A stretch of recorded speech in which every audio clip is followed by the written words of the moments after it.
Беше малко след 3 през нощта, когато се събудих от звук. Не беше шум, а по-скоро шепот, който се плъзна по стената като студен вятър.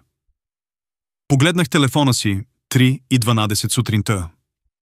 Първо си помислих, че сънувам, но тогава го чух отново.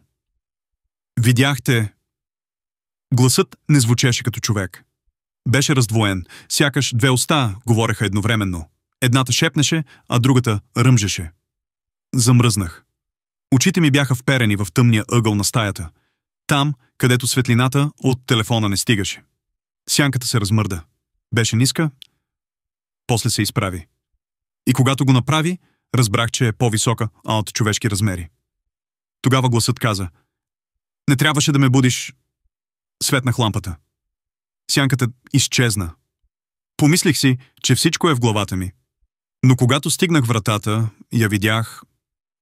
По стената, точно където беше стояла сянката, имаше 2 дълги дръскотини, сякаш нещо е минало с ногти по мазилката. И под тях, написано с черно като изгорено: „Още не спиш, нали?"